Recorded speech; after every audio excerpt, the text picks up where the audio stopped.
দর্শক, নাগরিক সপ্তাহের সাপ্তাহিক আয়োজনে আপনাদেরকে স্বাগত জানাচ্ছি। আমি ফারদিন আলম এবং আমাদের নিউজ রুমে আমাদের সাথে উপস্থিত রয়েছেন আহমদুল্লাহ শিকদার। আপনাকে স্বাগত জানাচ্ছি। ধন্যবাদ। আমরা দেখলাম যে শেখ হাসিনার মামলার রায় হলো। এই রায়টিকে আপনি কিভাবে দেখছেন এবং বাংলাদেশের জনগণরা বর্তমানে কিভাবে দেখছে বলে আপনি মনে করেন? এই সপ্তাহটি ছিল বাংলাদেশের ইতিহাসের সবচেয়ে ঘটনাবহুল একটি সপ্তাহগুলোর একটি। আপনারা জানেন, গত সোমবার মানবতা বিরোধী অপরাধের মামলার রায় ঘোষণা করা হয়। সেখানে বাংলাদেশের সাবেক প্রধানমন্ত্রী শেখ হাসিনার মৃত্যুদণ্ডের রায় দেওয়া হয়। একই মামলায় তার সঙ্গে তার মন্ত্রণালয়ের স্বরাষ্ট্রমন্ত্রী ছিলেন, তাকেও মৃত্যুদণ্ডের রায় দেওয়া হয়। কিন্তু রাজসাক্ষী হওয়ায় বাংলাদেশ সরকারের পুলিশের প্রধান ছিলেন আইজিপি চৌধুরী আবদুল্লাহ আল মামুনকে 5 বছরের সাজা দেওয়া হয়। বাংলাদেশের ইতিহাসে এ পর্যন্ত কখনোই কোনো সরকার প্রধানকে ফাঁসির বা মৃত্যুদণ্ডের সাজা দেওয়া হয়নি। সেই হিসেব চিন্তা করলে এই সপ্তাহটা ইতিহাসের একটা অংশ ছিল। আরও একটি বিষয় আপনাকে আমি জানাতে চাই, বাংলাদেশের ইতিহাসে কখনো কোনো নারীর মৃত্যুদণ্ড কার্যকর করা হয়নি। সেই বিবেচনায় করলেও এই বিষয়টাকে আমরা তাৎপর্যপূর্ণ হিসেবে ধরতে পারি। ওই রায় এটাকে বাংলাদেশের মানুষরা কিভাবে নিচ্ছে, আপনি কিভাবে নিচ্ছেন? বাংলাদেশের জনগণরা কি এখনো মেনে নিতে পারছে যে শেখ হাসিনার মতো একজন মানুষের ফাঁসির রায় হবে? আচ্ছা দেখেন, একটা বিষয় হচ্ছে কি, বাংলাদেশে প্রচলিত যে রাজনৈতিক দলগুলো আছে সেগুলোর মধ্যে আওয়ামী লীগ, বিএনপি, জামাত বা ওদের এই 3টা রাজনৈতিক দলের ভোট ব্যাংক সবচেয়ে বেশি। এখন আপনার গত বছরের জুলাই আগস্টের গণ অভ্যুত্থানের পর বাংলাদেশে আওয়ামী লীগ অনেকটাই কোণঠাসা। সে জায়গা থেকে চিন্তা করলে আওয়ামী লীগ রাজনৈতিকভাবেই এই বিষয়গুলোকে মোকাবেলা করতে পারে, কিন্তু সেই অবস্থাটা তাদের এখন নেই, কারণ সরকারিভাবে দলটির কার্যক্রম সম্পূর্ণ নিষিদ্ধ। সে জায়গা থেকে একটা বৃহৎ জনগোষ্ঠী রয়েছে যারা আওয়ামী লীগের সমর্থন করেন, আওয়ামী লীগের সমর্থক তারা। এই রায়ের পরে আমরা সেটা কিছুটা বহিঃপ্রকাশ দেখতে পেয়েছি। কিছু কিছু অংশ থেকে আমরা দেখেছি বিক্ষোভ হয়েছে, মিছিল হয়েছে। আবার আমরা পাল্টা অংশটাও দেখেছি যে রায়ের পর একটা বিক্ষুব্ধ অংশ তারা ধানমন্ডি 32-এ গিয়েছিল, আওয়ামী লীগের গুরুত্বপূর্ণ একটি স্থাপনা যেখান থেকে আওয়ামী লীগের 32 ভাঙতে গিয়েছিল। জি, এই রায়ের পরে আওয়ামী লীগের ফিরে আসাটা কতটুকু সম্ভব হবে? আসলে আমি আপনাকে একটু আগেই বললাম সেটা হচ্ছে যে বাংলাদেশের সরকারিভাবেই আওয়ামী লীগের রাজনৈতিক কার্যক্রম নিষিদ্ধ করা হয়েছে।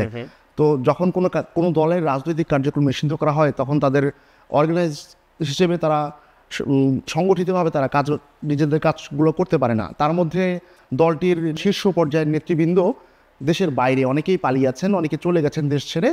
তো এমত অবস্থায় আপনার দলটিকে গুছিয়ে নেওয়া, নেতাকর্মীদেরকে নির্দেশনা দেওয়া খুবই কঠিন একটা বিষয়। আপনি বলতে চাচ্ছেন যে বর্তমানে নেতৃত্ব নেই বাংলাদেশে? আমি বলতে চাচ্ছি যে হ্যাঁ, অনেকটাই নেতৃত্ব শূন্য অবস্থায় রয়েছে আওয়ামী লীগ। সেই জায়গা থেকে দলটিকে সংগঠিত করে নেতাকর্মীদেরকে এক জায়গায় নিয়ে আসাটা খুবই কঠিন একটা অবস্থা। এটা আমি মনে করি যে একটা চ্যালেঞ্জ। তবে আওয়ামী লীগ যেহেতু বাংলাদেশের সবচেয়ে পুরনো রাজনৈতিক দল, তাদের পক্ষে ফিরে আসাটা আবার অসম্ভব নয় মনে হয়। আচ্ছা, রায় তো হলো, কিন্তু ভারত কি শেখ হাসিনাকে ফিরিয়ে দেবে? আচ্ছা, রায়ের ক্ষেত্রে ভারতের সঙ্গে আপনি হয়তো জানেন, ভারতের সঙ্গে বাংলাদেশের একটি প্রত্যাবর্তন চুক্তি রয়েছে। সেই চুক্তি অনুযায়ী দুই দেশই যদি কোনো অপরাধ বা আসামি থাকে তাদের ফেরত দিতে বাধ্য। কিন্তু ওখানে একটা কিন্তু আছে, রাজনৈতিক ব্যক্তিদের ক্ষেত্রে এই বিষয়টাতে ব্যতিক্রম রয়েছে। সেক্ষেত্রে এমনও হতে পারে যে শেখ হাসিনাকে ভারত ফেরত নাও দিতে পারে। আপনি জানেন, বাংলাদেশের সময় বাংলাদেশের আওয়ামী লীগ সরকার যখন ক্ষমতায় ছিল, প্রতিবারই বাংলাদেশ ভারতের সঙ্গে একটা সুসম্পর্ক গড়ে তুলেছিল আওয়ামী লীগ সরকারের আমলে। সেক্ষেত্রে যখন বাংলাদেশে অভ্যুত্থান হলো জুলাই আগস্টে, সেই অভ্যুত্থানের পর ভারতেই কিন্তু আশ্রয় নিয়েছেন শেখ হাসিনা। তো একজন রাজনৈতিক মিত্র, একটি দেশের রাজনৈতিক মিত্রকে তারা ফেরত দেবে, সেটা আসলে আমার মনে হয় না যে এটা সম্ভব, বা ওরা দিল্লি হয়তো এটা চাবে না যে আমাদের ঘনিষ্ঠ মিত্রকে ঢাকার কাছে তুলে দিয়ে তাকে বিচারের মুখোমুখি করা। আমরা দেখলাম যে আজকে আবার তত্ত্বাবধায়ক যে সরকার ব্যবস্থা আছে সেটি পুনর্বহাল হয়েছে, কিন্তু শেখ হাসিনা একটা সময় বলেছিলেন যে তত্ত্বাবধায়ক সরকার ব্যবস্থাটা পুনর্বহাল হবে না। এটা কীভাবে দেখছেন আপনি? আসলে আপনি খুব একটা ইন্টারেস্টিং পয়েন্ট বলেছিলেন। আজ থেকে প্রায় 14 বছর আগের কথা। 2011 সালের 10 মে আওয়ামী লীগ সরকার তখন ক্ষমতায়।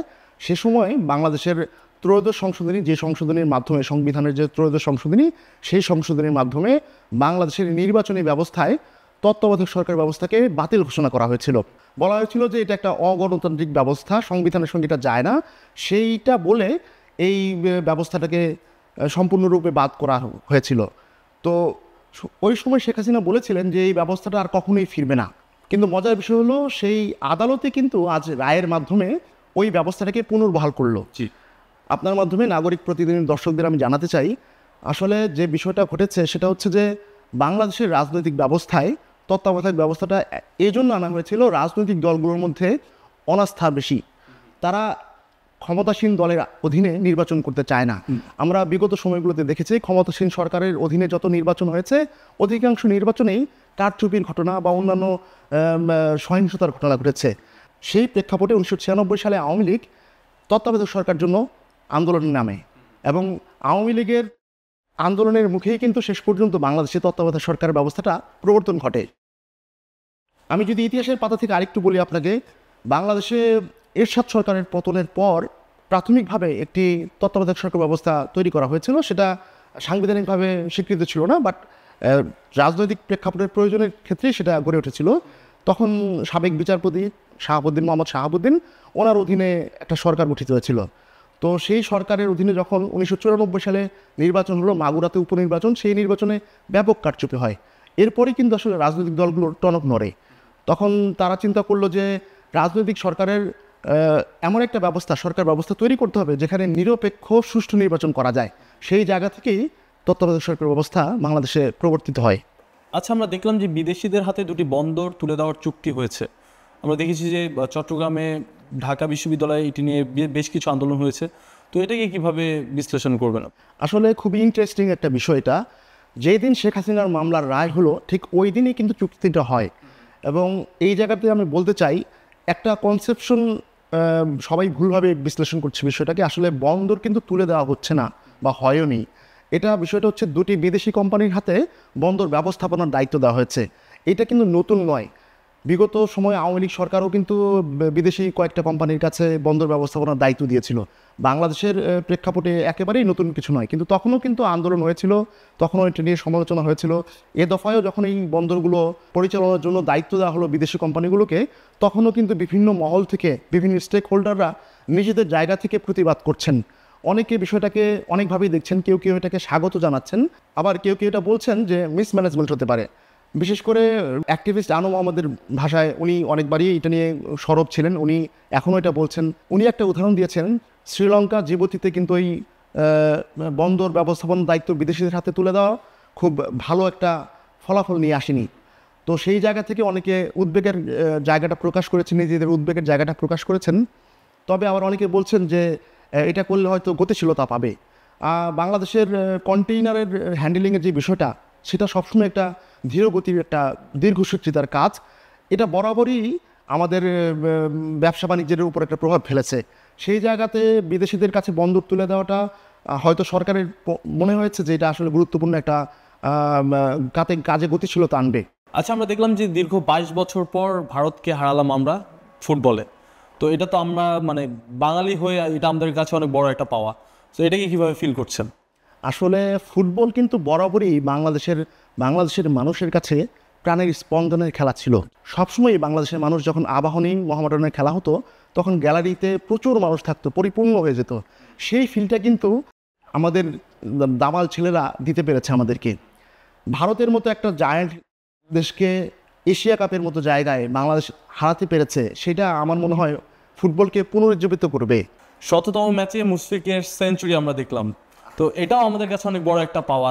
এটা নিয়ে কি বলবেন আপনি? আসলে এই সপ্তাহটাও বোধহয় মাইল ফলকের সপ্তাহ, কারণ বাংলাদেশে ভারতকে যেমন হারালো ফুটবলে, তেমনি টেস্ট ক্রিকেটে 100তম টেস্টে নেমে সেঞ্চুরি করা মাত্র 10 জন প্লেয়ার ছিল এ পর্যন্ত। সেই জায়গায় 11তম প্লেয়ার হিসেবে যুক্ত হলেন বাংলাদেশের উইকেট কিপার এই ব্যাটসম্যান। আয়ারল্যান্ডের বিপক্ষে মিরপুরে আজ নেমেই 100 রান করেছিলেন, গতকাল তার রান ছিল 99। এই শতকের মাইল ফলক স্পর্শ করার মাধ্যমে উনি 11 জনের একটা এলিট ক্লাবে ঢুকে গেলেন। ধন্যবাদ আপনাকে। ধন্যবাদ আপনাকে। দর্শক, এই ছিল আমাদের নাগরিক প্রতিদিনের সাপ্তাহিক নিউজ বিশ্লেষণ। আমাদের প্রোগ্রামটি যদি ভালো লেগে থাকে তাহলে লাইক করুন, কমেন্ট করুন, শেয়ার করুন। ধন্যবাদ।